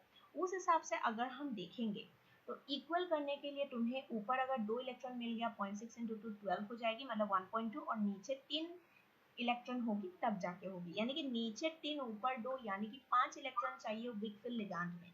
कैसे में, वीक फिल लिगांड के साथ 5 इलेक्ट्रॉन चाहिए, तो H2O सब में है, and H2O is a, we know already it is a weak field ligand, तो एक तो काम खत्म, विकफिल लिगांड चाहिए था, विकफिल लिगांड है। अब हमें D5 चाहिए, विकफिल लिगांड में D5 कॉन्फ़िगरेशन जिस भी क्वेश्चन की है वही टिक करके हम लोग आएंगे। अब D5 में ध्यान दो किस में होगा, D5। सो यहाँ 3+ है, वाटर तो न्यूट्रल है तो Mn3+ नहीं होगा क्योंकि मैंगनीज की 25 होती है, उसमें से 3 इलेक्ट्रॉन भेज दोगे तो 4s2 3d5 का 4s2 तो 0 हुआ ही, 3d5 भी d4 हो गया, तो A तो नहीं होगा। मैंगनीज के एक ज्यादा एलिमेंट अगर हम एटॉमिक नंबर बढ़ा दे तब हो जाएगा, यानी कि मैंगनीज के बाद आता है आयरन, आयरन का 3+ मतलब Fe3+ मतलब Fe3+ मतलब आर्गन होता है, ये आर्गन 4s2 3d6, 3+ मतलब लॉस ऑफ 3 इलेक्ट्रॉन, 4s से 2 चला गया, 3d से 1 चला गया, है ना। तो क्या बन गया, 4s से 2 चला गया, 3d से 1 चला गया, तो मैं अच्छे से इसको लिख के दिखाती हूँ। तो बन गया तुम्हारा आर्गन 3d5, और जिसकी d5 उसी की 2 होगी, ठीक है, क्योंकि तभी तो नीचे 3 होगी और विकफिल है ना, ऊपर 2 जाएगी, तो 5 में से ये 2 का कंट्रीब्यूशन 0.6 करके 1.2 और 3 का 0.3 0.4 0.4 0.4 करके 1.2 नेगेटिव, तभी तो positive negative cancels out to give you final delta O to the 0। ठीक है, चलो next.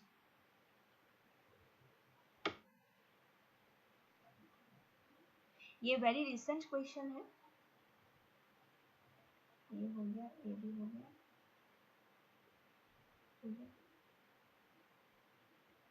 Okay. This is your NEET 2021 question, very recent, last year. इसको देखने की कोशिश करें। मैच लिस्ट 1 विद लिस्ट 2 ना।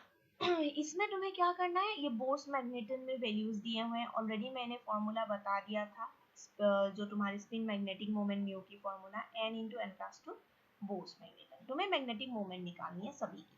अब Cn 6 है, इसका मतलब आयरन की +3 है, यहाँ एक्वा 0 है, यानी कि यहाँ पर भी Fe +3 है, बाहर 3+ को बचाने के लिए, इसको दिखाने के लिए 4- है, यहाँ पे Fe +2 होगी, यानी कि H2 6 है, यानी कि न्यूट्रल, तो 2+ बाहर के लिए आयरन 2+ है, तो 2 में आयरन 3+ मिला, 2 में आयरन 2+ मिला। Is it clear?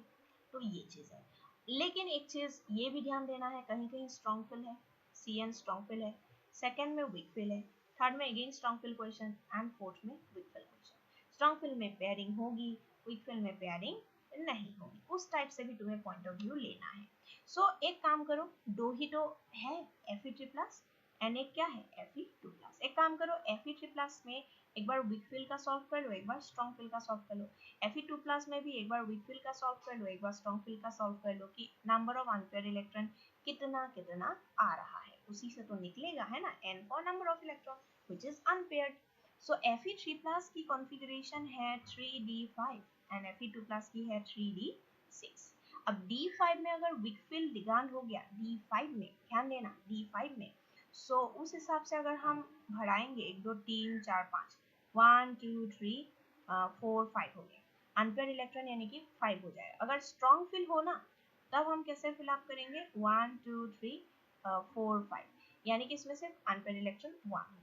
अगर विकफिल लिगांड मान के Fe2+ को भरा जाए, 1 2 3 4 5 ऑर्बिटल ड्रॉ कर लेते हैं, 1 2 3 6 तब 4 5 6 तब अनपेयर्ड इलेक्ट्रॉन 4 हो जाएगा। एंड स्ट्रॉन्ग फिल के लिए अगर लास्ट में हम ड्रॉ कर ले तो 1 2 3 4 5 6 हो जाएगा, और यहाँ पे अनपेयर्ड इलेक्ट्रॉन 0। ठीक है, अब 0 वाला कौन सा है, Fe2+ strong field ligand, Fe2+ strong field ligand माने C, Fe2+ strong field ligand C का आंसर 2 के साथ मैच कर रहा है, C को किसके साथ, 2 के साथ, C का 2, ये 1 है 3 है 4 है, C का क्या है 2, तो इसको तो पूरा सॉल्व करने की जरूरत ही हमें पड़ी ही नहीं, डायरेक्टली हम क्या टिक कर सकते हैं, ए ऑप्शन। फिर भी मैं एक बार और एक दिखा देती हूँ, ठीक है, और इसके बाद दूसरा देख लो, इसमें इसमें हम क्या करेंगे ना, ये तो हो गया Fe3+ वाला, जो वीक फिल वाला है Fe3+ वीक फिल माने B जो है उसका आंसर आ रहा है 5 आ रहा है ना, तो ये 5 पॉइंट समथिंग होना चाहिए, यानी कि B का 1 होना चाहिए, ठीक है, B का 1, हाँ ये भी मैच कर रहा है, ये भी मैच कर रहा है, ठीक है। चलो अब नेक्स्ट हो गया Fe कौन सा, 3+ का स्ट्रॉन्ग फिल वाला, Fe3+ का स्ट्रॉन्ग फिल ये A।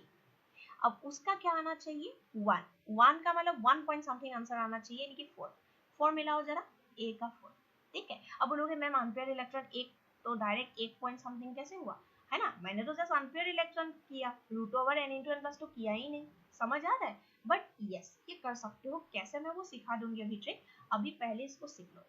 अब फिर देखो लास्ट क्या बच गया, week field ligand Fe2+, Fe2+ यहाँ है स्ट्रॉन्ग फिल के साथ, लेकिन मुझे चाहिए Fe2+ with weak field ligand माने डी है Fe2+ with weak field ligand, 2+ है ना, and weak field ligand water, इसका होना चाहिए ये Fe2+ Wick fill ligand, screen में देखते रहो, बोल कर दिया, कितना नंबर ऑफ अनपेयर इलेक्ट्रॉन 4, 4 मतलब 4 पॉइंट समथिंग जो आंसर है वो टिक करना 3, डी का 3, कितना आसान है देखो, मैंने चारों सिखा दिया, बट इवन तुम सिर्फ वन पार्ट से इवन लाइक 5 सेकंड में ये क्वेश्चन टिक कर सकते हो, देखने में कितना बड़ा लग रहा है, देखो match the following type of है कि इतना सारा मैच करके फिर टिक करना है, कोई जरूरत नहीं है ना, जरूरत है क्या, खुद देखो ये 2021 so easy question if you keep your basics clear, ठीक है। अब चलो मैं लास्ट ये बता देती हूँ, ध्यान देना, अगर अनपेयर इलेक्ट्रॉन 5 आया ना, तुम्हारा आंसर 5 से लेके 6 के बीच में होगा, मतलब n का वैल्यू अगर यहाँ 5 पुट करो तो 5 प्लस 2 कितना हुआ 7, 7 5 जा कितना 35, रूट 35 का मतलब कितना हुआ 36 होता ना, तो तुम्हारा 6 हो जाता आंसर, तो 5.9 जैसा ही तो होगा, समझ आ रहा है। तो हमेशा ध्यान देना जो अनपेयर इलेक्ट्रॉन जितना आ रहा है उसी का पॉइंट में तुम्हारा म्यू का वैल्यू आएगा, ठीक है, वो सभी जो n वैल्यूज है उसके लिए वैलिड है, ठीक है, तो वो कोइंसिडेंटली ऐसा सही हो जाता है, तो उस हिसाब से अगर n इक्वल्स टू 5 यानी कि 5 point something, n equals to 1 यानी कि 1 पॉइंट समथिंग म्यू, अगर 0 तो 0 म्यू ही होगा, अगर 4 यानी कि 4.8 या 4.9 के आसपास का म्यू है, तो वो चीज ऐसा है। चल, यानी कि मैं अगर बोलूं कि किसी का बोर्स मैग्नेटन, मैंने बोला किसी का बोर्स मैग्नेटन 5.8 या 5.9 है, तो तुम्हें इसको सॉल्व नहीं करते हुए भी बोल सकते हो कि 5 पॉइंट समथिंग ना, तो अनपेयर्ड इलेक्ट्रॉन उसमें कितना होगा 5 होगा, इस टाइप का। चलो नेक्स्ट, अगर अनपेयर्ड इलेक्ट्रॉन 0 होता है ना, तो उसमें कोई स्पिन मैग्नेटिक मोमेंट नहीं होने के कारण that do not give any magnetic property and hence it will be termed as diamagnetic, okay, 0 unpaired electron, that is diamagnetic. And if there will be some unpaired electrons showing some spin magnetic moment, some magnetic property which will be attracted towards the magnetic field, they will be considered under paramagnetic. Next, which of the following is the correct order of increasing field strength of ligands? So obviously highest to Cn minus है, और Cn minus से थोड़ा कम C2O4 2 minus होगा, यानी कि ये नहीं होगा, ये भी इनको एक सेकंड, और फिर लास्ट वाला तो ऑब्वियसली नहीं होगा।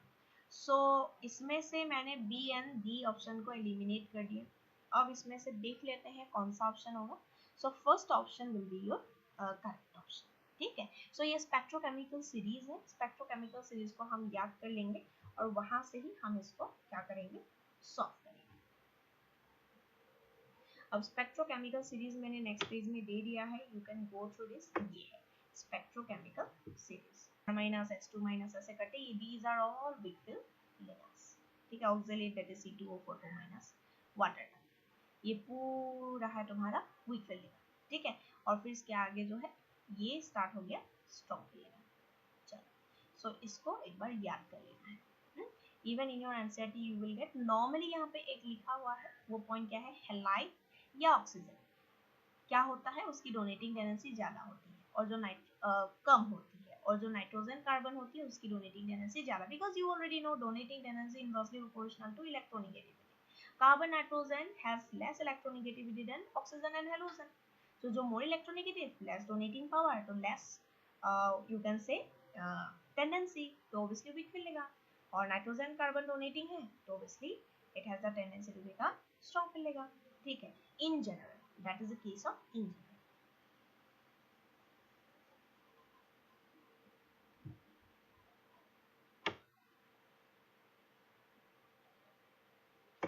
इस स्क्रीन को थोड़ा सा छोटा कर देना,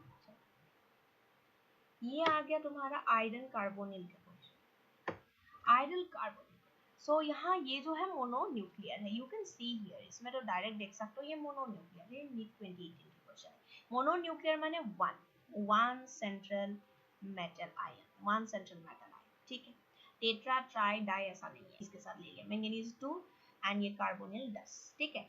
this is an example of what, dinuclear, यानी कि इसमें न्यूक्लियस कितना दिख रहा है, 2, ठीक है। जस्ट एक एग्जांपल मैंने रफली बताया। सो ये तो आयरन एक ही है ना, तो obviously it will be mononuclear, ठीक है। So compound is sigma bonded organometallic, NEET 2017 की क्वेश्चन है।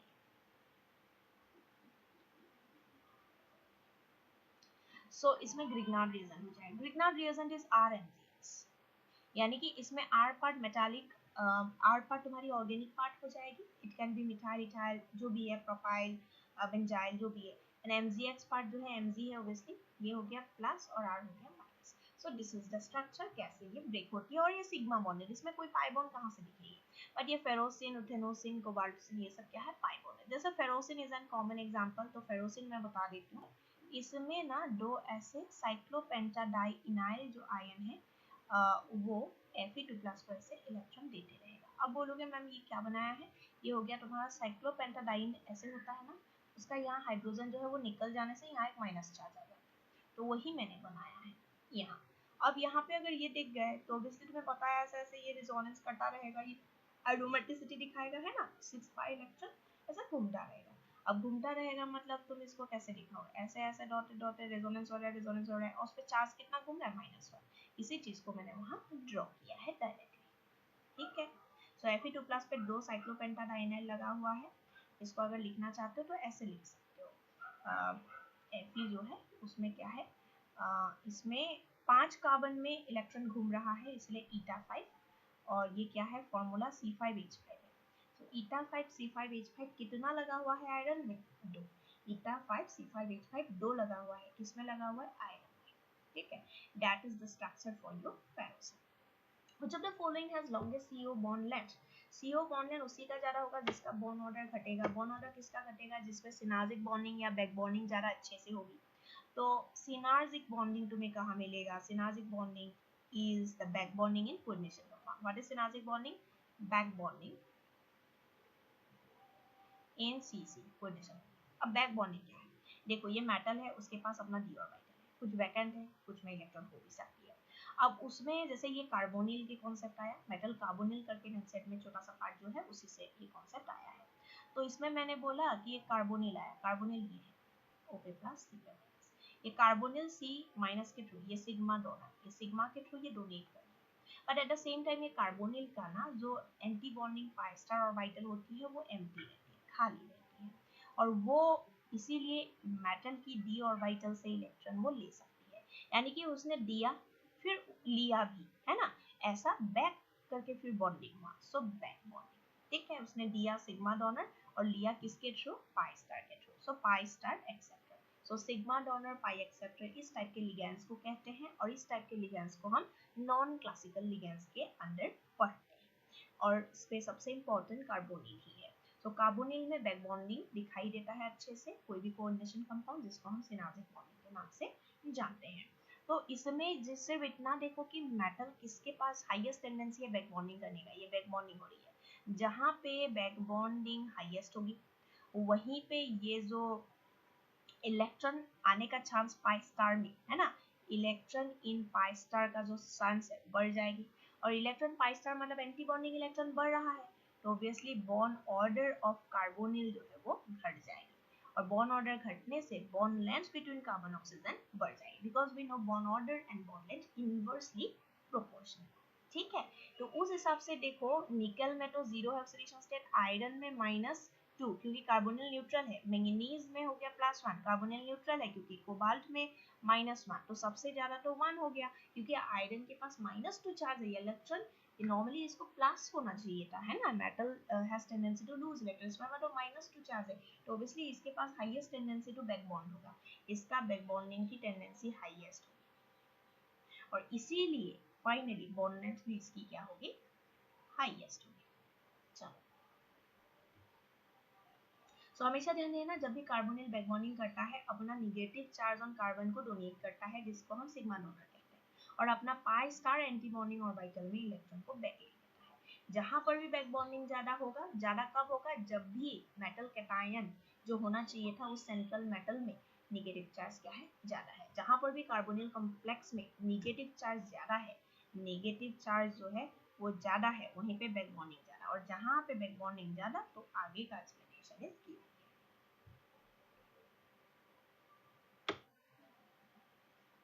Which of the following is considered to be an anti-cancer species? तो anti-cancer species ये तो cisplatin हो गया, तो इसमें दो NH3 cis में होने चाहिए ऐसा एडजेसेंट, दो Cl ऐसा एडजेसेंट। ये डायरेक्ट फैक्चुअल क्वेश्चन है। सिस्प्लेटिन क्या है वो में वैसे भी देख के जाना चाहिए। सिस माने हो गया एडजेसेंट जो ज्योमेट्रिकल आइसोमर्स दिखाता है, और प्लैटिन ये हो गया प्लैटिनम में दो NH3 एंड दो फ्लोरीन।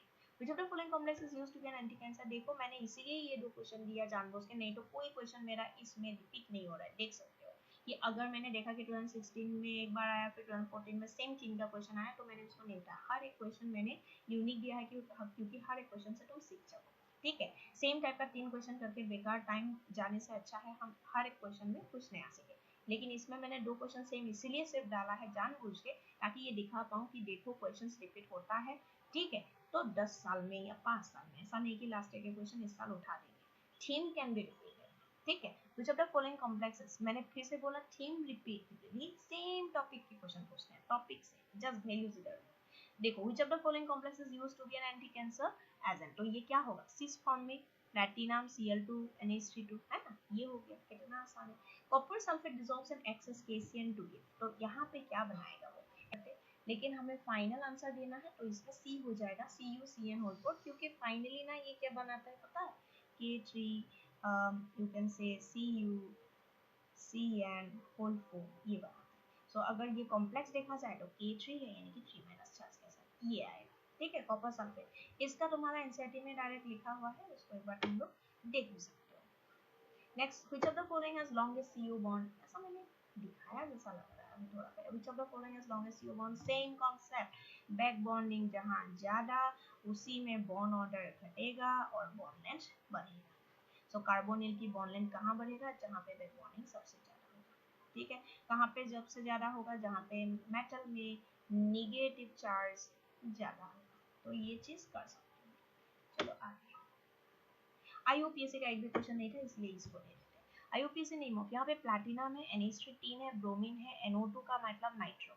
इसका दो नाम है, नाइट्रो लिखो तब भी सही है, नहीं तो नाइट्राइटो लिखो तब भी सही है, पर नाइट्राइटो होने से तुम्हें मेंशन करनी पड़ेगी N या O। अगर ONO करके NO2 को लिखा हुआ होता तो मैं नाइट्राइटो O बोलती। कहाँ से पहला लेटर है N, तो ये नाइट्राइटो N है। ठीक है, सो यहाँ पे नाइट्राइटो N या नाइट्रो भी है, यहाँ मुझे नाइट्रो दिख रही है, तो उसी हिसाब से मैं नाइट्रो बोलूंगी। क्लोरीन है, नाइट्रो है, ब्रोमो है एंड एमाइन है, तो पहले तो एमाइन लिखेंगे। अल्फाबेटिकल ऑर्डर में लिगेंड्स को लिखा जाता है। सो ट्राई एमाइन होगा, देन ब्रोमो होगा, क्लोरो, देन नाइट्रो होगा, एंड प्लैटिनम होगा फिर, है ना। सो ब्रोमो नाइट्रो क्लोरो, ये तो नहीं होगा, ये नहीं होगा ए ऑप्शन। और प्लैटिनम का चार्ज कितना लिखा हुआ है 4, चेक कर लेते हैं ऑक्सीडेशन। एमाइन 0 है, ब्रोमीन का -1, नाइट्राइटो का -1, क्लोरीन का -1, बाहर है -1, माइनस माइनस माइनस माइनस 4 को बैलेंस करने के लिए प्लैटिनम हैज टू बी +4, सही है ये ऑप्शन। ये देखो बहुत पुराना क्वेश्चन है, बस मैंने इसीलिए दिया क्योंकि रिसेंटली मुझे IUPAC के कोई क्वेश्चन दिखे नहीं। ठीक है, मैक्सिमम CFT PBT ये सारे जो हैं T2C यही सब दिख रहा था with the ligands like EDTA and all, that's why I have given you. और एक क्वेश्चन ये वाला देख लो, ये वाला एक दिया हुआ है, ये वाला तुम्हारे क्वेश्चन है CONH3 whole four NO2 whole two Cl exhibits. इसको भी मैंने इसलिए लिखा क्योंकि देखो आइसोमेरिज्म रिलेटेड भी क्वेश्चन कभी आ सकते हैं। सो आइसोमेरिज्म पार्ट जैसे मैंने बोला स्ट्रक्चरल का जो टाइप है like linkage, polymerization isomerism, then ये सारे आयोनेशन आइसोमेरिज्म, ये सब स्ट्रक्चरल का टाइप है। और geometrical and optical comes under the stereoisomer, this comes under the stereoisomer. इसीलिए इसको देखो क्या होना चाहिए एक बार सोचो, CONH3 whole four NO2 whole two Cl, तो कॉम्प्लेक्स के अंदर ना क्या है और एक Cl बाहर है। सो अगर हम एक चाहते हैं तो इसमें Cl अगर एक को अंदर कर दें और एक NO2 को बाहर कर दें, एक एनायन, क्या वो मुझे आयनाइजेशन आइसोमेरिज्म दे सकता है, तो देखो जाए। एंड देन ऑप्टिकल लिखा हुआ है, ज्योमेट्रिकल लिखा हुआ है, NO2 दो है, NH3 होल, तो ज्योमेट्रिकल होने के चांसेस है, सिस सिस करके एन एंटी एंटी करके। और ऑप्टिकल के लिए देखो कि सिमेट्री है, ऑप्टिकल आइसोमेरिज्म तभी होगी जब सिमेट्री नहीं होगी, इन एब्सेंस ऑफ सिमेट्री, और अगर सिमेट्री आ गई तो ऑप्टिकल नहीं होगी। देखो क्या होना चाहिए, Cl को अंदर डाल के NO2 को बाहर गया, NO2 को अंदर डाल के Cl को बाहर, तो आयनाइजेशन तो होता ही है। तो पहला वाला ऑप्शन तो इसीलिए नहीं होगा क्योंकि इसमें आयनाइजेशन नहीं लिखा हुआ। और बाकी तीनों में से तुम्हें यहाँ हटा देनी है जहाँ ऑप्टिकल दिख रही है, ऑप्टिकल दिख रही है, तो ऑप्शन क्या होगी? सी होगी। Linkage, ionization and geometrical. Geometrical is possible cis trans, but उसमें अगर हम ऑप्टिकल देखें तो वो हमें नहीं मिलेगा, ऑप्टिकल हमें नहीं मिलेगा, ठीक है। So it exhibits geometrical like cis and trans, but optical isomerism हमें नहीं मिलेगा because of this symmetry. Linkage isomerism के लिए इसमें लिंकेज आइसोमर हमें दिखाई दे रहा है। कौन है लिंकेज आइसोमर? NO2। जैसे कि मैंने थोड़ा पहले ही बताया था, NO2 में nitrito O and nitrito N दोनों फॉर्म में लिख सकते हो, that's why it will lead to linkage isomerism, ठीक है। लिंकेज की, क्योंकि NO2 जो है ना नाइट्राइटो, ये है जो दो बना दिया मैंने, ठीक है, और यहाँ पे एक लोन पेयर है। सो अगर नाइट्रोजन दिया तो वो नाइट्राइटो N, अगर ऑक्सीजन दिया nitrito O, so obviously it will lead to linkage isomerism. Ionization तो होगा ही, Cl को अंदर करके NO2 को बाहर करो तब, है ना, कॉम्प्लेक्सेस का आयोनाइजेशन अलग तरीके से होगा। And geometrical, it is possible for MA4B2 structure. चलो आगे, इसमें कुछ एडिशनल मैंने दे दिया है नोट्स तुम लोग को, इसके बाद देख सकते हो। कोऑर्डिनेशन नंबर ऑक्सीडेशन स्टेट बहुत ही आसान है। कोऑर्डिनेशन नंबर कैसे निकालेंगे? टाइड एंडेड, यानी कि एक दो लोन पेयर देता है, इसीलिए इसको 2 into 3 करके कोऑर्डिनेशन नंबर कितना होगा? 6 होगा। तो पहले तो 6, तो ये आंसर नहीं है, ये आंसर नहीं है, ये आंसर नहीं है, ये होगा। तो फिर भी दिखा देती हूँ क्रोमियम का ऑक्सीडेशन स्टेट कहाँ से आया। ऑक्सीलेटो का चार्ज -2 है, तो -2 into 3 -6, बाहर है +3, तो क्रोमियम हैज टू बी +3 ताकि ये पूरा एक न्यूट्रल कॉम्प्लेक्स बन जाए। देखो इफेक्टिव एटॉमिक नंबर के क्वेश्चन मुझे रिसर्च में नहीं मिले, तो इसीलिए मैंने इफेक्टिव एटॉमिक नंबर टॉपिक जो है स्किप होना जाए PYQ के हिसाब से, तो इसीलिए मैंने खुद से एक पूरा टेबल दे दिया, इसको प्रैक्टिस कर सकते हो। और इसीलिए बोलोगे मैम आपने टेबल दे दिया बट फॉर्मूला कहाँ है, इसको कैसे करें? तो चलो मैं फॉर्मूला सिखा देती हूँ। सो इफेक्टिव एटॉमिक नंबर तो सबको पता है, atomic number gives us the number of electron, उस हिसाब से देख लो, ठीक है। तो नंबर ऑफ इलेक्ट्रॉन उस हिसाब से देख लो। तो अगर हम ऐसे देखें तो यहाँ पे क्या लिखेंगे? एटॉमिक नंबर पहले लिखना, एटॉमिक नंबर से कुछ इलेक्ट्रॉन चला जाएगा, कितना?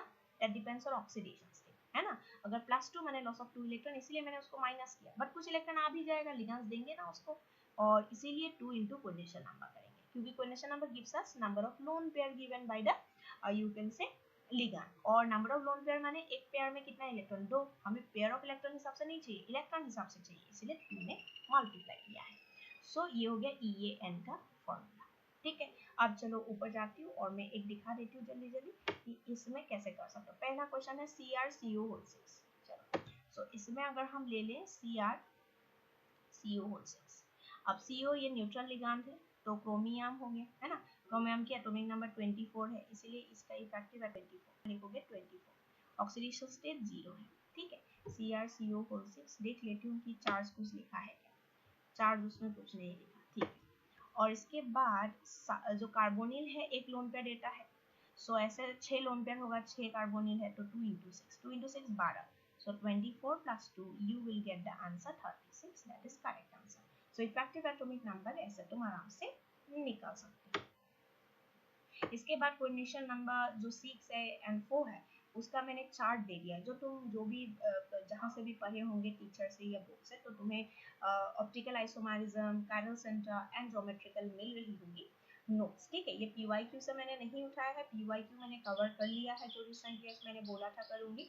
ये जस्ट मुझे लगा कि एडिशनली तुम लोग अगर डायरेक्ट याद करना चाहते हो चार्ट वाइज, जैसे हम पढ़ते हैं ना कि MA3B, MA2B2 ऐसे करके जो फॉर्मेट्स में है, कहाँ ज्योमेट्रिकल होगा, कहाँ कितने ज्योमेट्रिकल आइसोमर होगा, कहाँ ऑप्टिकल होगा, ठीक है। वो सारी चीज़ें चार्ट वाइज यहाँ पे जो मुझे बुक में मिला मैंने वो डाल दिया है। इफ़ यू थिंक दैट इसका एक्सप्लेनेशन चाहिए तो मैं सिर्फ आइसोमरिज्म इन कोऑर्डिनेशन कंपाउंड का एक वीडियो बना दूंगी, ठीक है।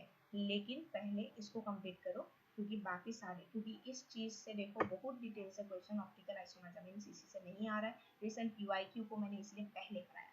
अगर एडिशनली ये करना चाहते हो तो कर लेना, नहीं तो जितना मैंने EAN तक पूरा वीडियो में बताया टॉपिक्स उसको देख लेना, ठीक है। और ऑप्टिकल का ज्योमेट्रिकल का पूरा चार्ट करके सारे स्ट्रक्चर्स को पढ़ने से पहले NCERT में जितना है इतना भी कर दो तो नीट के लिए काफी है, क्लियर। बट ध्यान देना, IUPAC से भी हो सकता है, EAN इफेक्टिव एटॉमिक नंबर से हो सकता है, और you can say CFT, VBT, magnetic property, structure, hybridisation, inner orbital है कि आउटर ऑर्बिटल कॉम्प्लेक्स है, हाई स्पिन है कि लो स्पिन है, ये सारी चीज़ों से क्वेश्चन आने के चांसेस बहुत ज़्यादा है। ये सेम चीज़ का। सो चलो देन मैं यहीं पे ख़त्म कर देती हूँ इसको। Best wishes to all of you. ठीक है, जो भी देख रहे हो बेस्ट विशेस, कुछ ही दिन बचा है, अच्छे से प्रैक्टिस करते रहो। ओके।